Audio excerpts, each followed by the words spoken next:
My third night on Inishmore. I dreamt of karst limestone and of a frightening encounter on the streets of Galway, but the memory of my dream was foggy.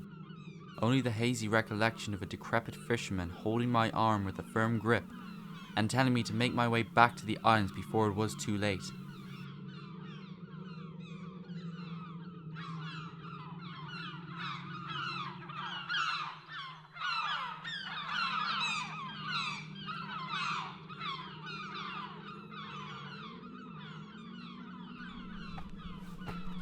I woke up early and must have spent at least an hour looking at the dark shape of Dunangus from the window of my bedroom.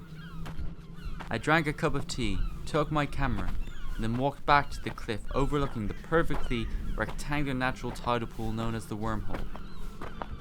Water flows into it through a subterranean cavern, but last night, high tide and rough sea, waves crashed over it and filled the pool from the top.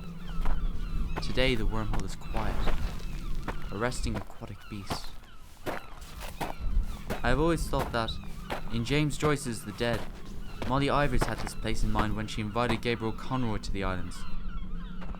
Oh, Mr. Conroy, will you come for an excursion to the Aran Isles this summer? We're going to stay there a whole month. It will be splendid out in the Atlantic. Liam O'Flaherty, in a letter to his publisher, used the same adjective to describe his time on Inishmore. It was splendid on Aran. The island has the character and personality of a mute god.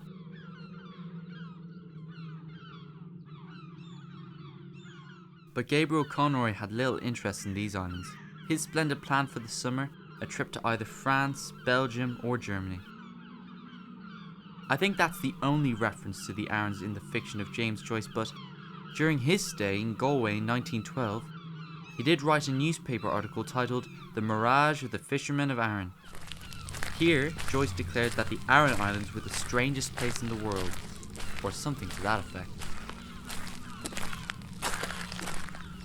If so, the Wormhole is the strangest corner of the strangest place in the world, itself a mirage, and it must be the location for the opening sequence of my film. High-angle shot of the pool, followed by a camera movement revealing the cliff, and on the top, Dunangus.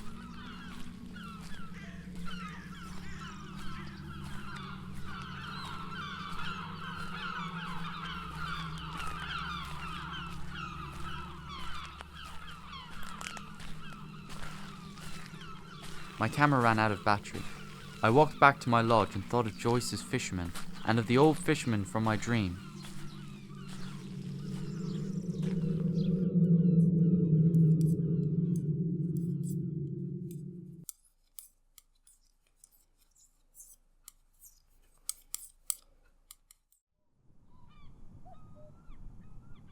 I felt dizzy by the time I made it to Benan's temple, a 1,000-year-old oratory situated high on a ridge and marking the location of a monastic settlement built in the 6th century.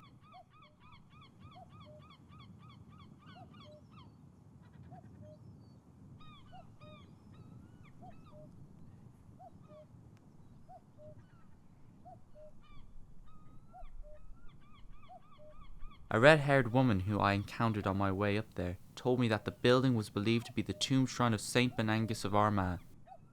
She also told me of an old legend of the story of Benangus and a pagan druid, and how they were trialed by fire at the order of King Leary. The two men were tied inside a burning timber building, and while the druid was engulfed by flames and reduced to ash, Benangus emerged unharmed from the smouldering building.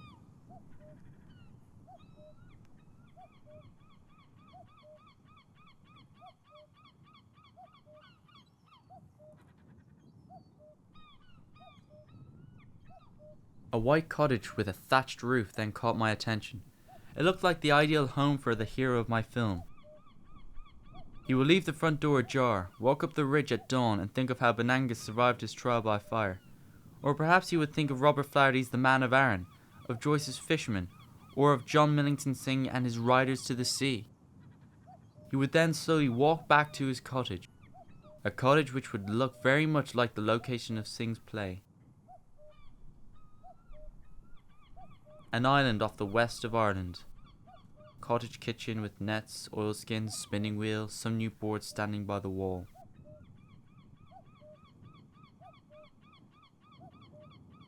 I know that Singh lived in a similar cottage in the middle island, and I'll be making my way back there in a couple of days. My first visit to Inishmaan. Another mute god. Another mirage.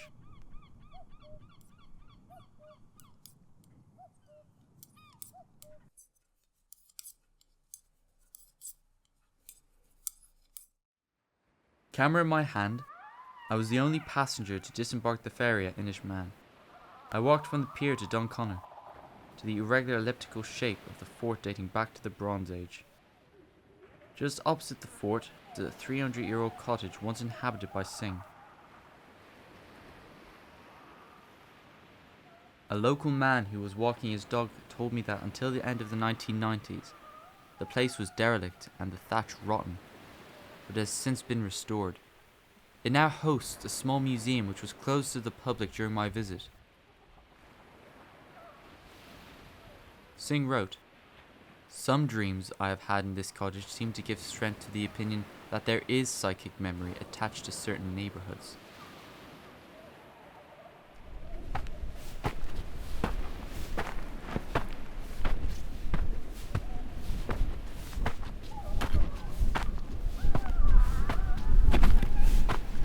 I continued walking to the western end of the island and found Singh's chair, a scenic viewpoint at the edge of a limestone cliff, a rocky eyrie overlooking Inishmore and the Atlantic, and which was the writer's favourite place in Inishmaan.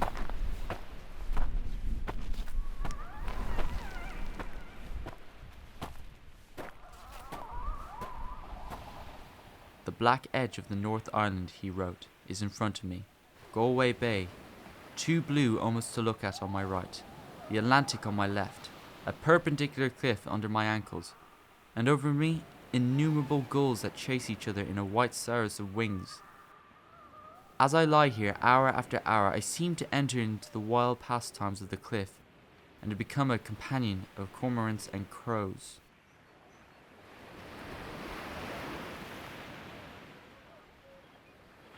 I sat on the writer's throne and read a paragraph from Martin McDonagh's The Cripple of Inishmaan. The play is set on the island in the 1930s, and it follows Billy Clavin, an orphan boy who is eager to leave Inishmaan, and who is greatly excited by the news of the arrival of a Hollywood film crew to Inishmore.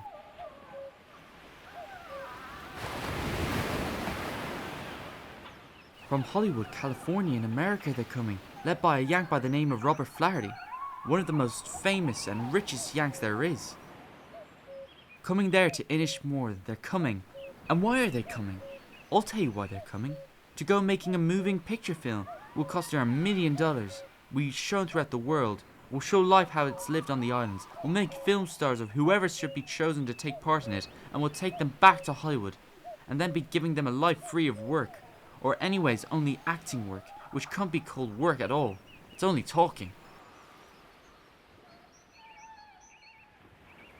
I first saw The Man of Aran on my 16th birthday, an old VHS tape I was given by my grandfather.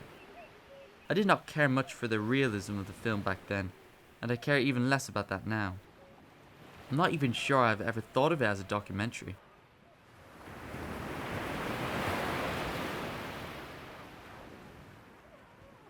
On the ferry taking me back to Inishmore, I looked at the footage I filmed, but the distant outline of the mountains of Connemara distracted me. I was suddenly saddened by the fact that Singh's cottage was closed, and hoped I could return to Inishmaan at least one more time during my stay on the island.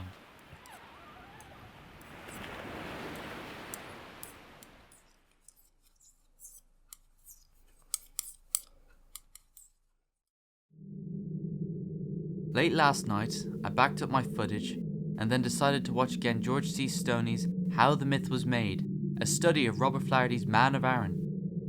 I fell asleep right after the end of the film and dreamt of a cottage full of harps, bagpipes, fiddles, flutes and drums.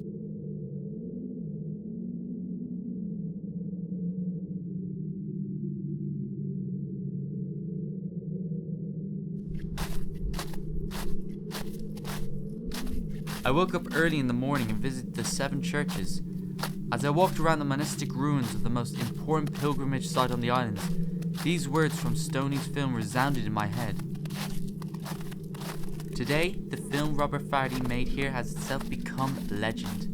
a glorious celebration of man's heroic fight against the forces of nature. The film is also a legend the children and grandchildren of Flaherty's one-time film stars have lived with for more than 4 decades.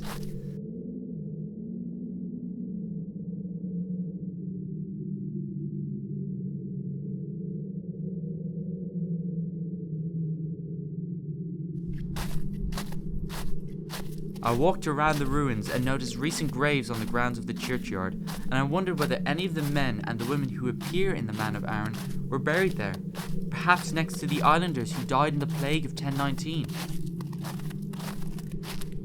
And I know that the Man of Aran is still a legend on these islands, perhaps even more so now that nobody can remember the making of the film, now that all the children who marveled at the arrival of Flaherty to these islands, all the real Billy Cravens, are dead.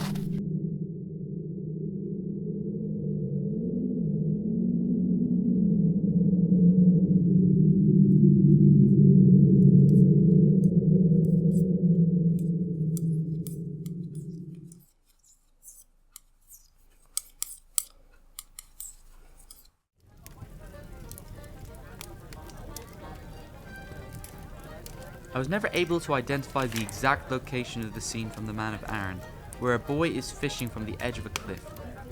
I had long assumed the place was near Donangus, but I am perhaps wrong. A tall man who lives near my lodge tells me he believes it to be nearer to Dundalk.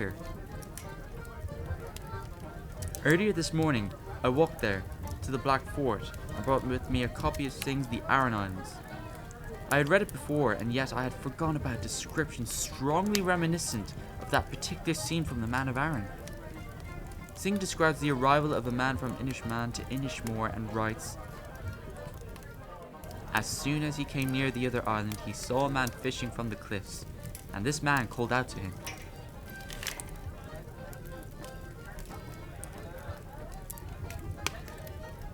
As I was resting and leaning against the rocks of the Black Fort, I thought of the main character of my film. Nameless, he would read countless books about the islands, and he would be wondering whether Flaherty read the same pages. He would ask himself, did Flaherty come across the Arthur Symons' work of evoking the bleak greyness of this land of endless stone and endless sea? And what about Martin O'Dearin's description of a narrow windswept island, an island which is not for the young anymore?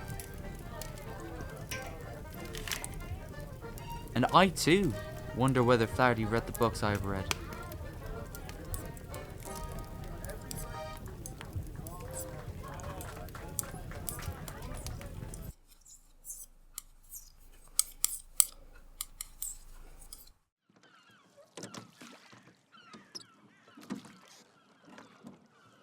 Flaherty's A Night of Storytelling was the first ever film in the Irish language. There are 4 islanders gathered around the hearth while a traditional Sean song tells the maritime folk story titled The Knife Against the Wave. The legend is about a fisherman who casts his knife against an oncoming wave, only to learn that in doing so, he has in fact injured a ferry woman.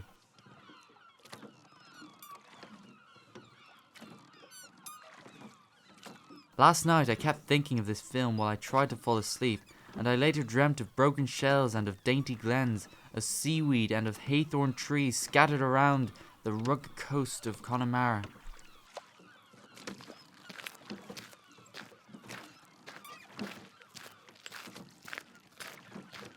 It's now dawn, and I will soon be on my way to Kilmervy Beach, and then to the cottage which was inhabited by Flaherty during his time on the island. Another cottage, a sturdier and larger building than Synge's home on Inishmaan.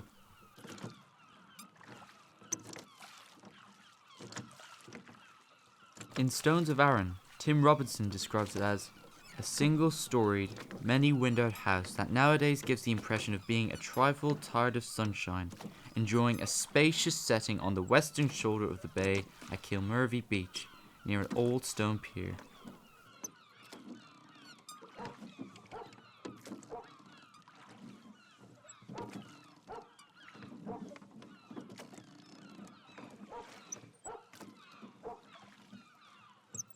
The silent character of my film must have a gaunt face and sunken eyes, and I want him to spend hours walking around the building.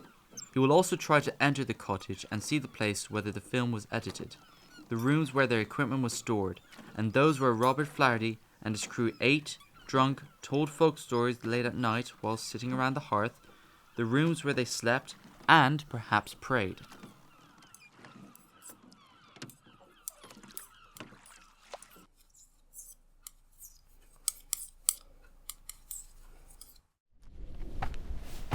I walked to Dun Orkla and thought of Seamus Heaney's poem Lovers on Aran.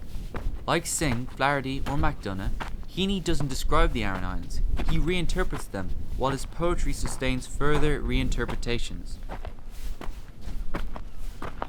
As I stood on the grounds of the old fort on the highest point on the island, I recited Heaney's words. I reflected upon his way of questioning whether sea defined the land or land the sea. His idea that both land and sea can draw new meaning from the collision of waves.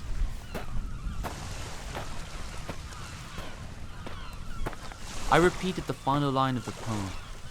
Sea broke on land to full identity. And in that moment I knew it as a fact that those words also engulfed the essence of the man of Aran. Like Joyce, Flaherty knew this was the strangest and oldest place on earth. The three islands limestone, mirages, and mute gods. He knew that time is not always and only time in the Arans. He knew that past and present are intertwined here.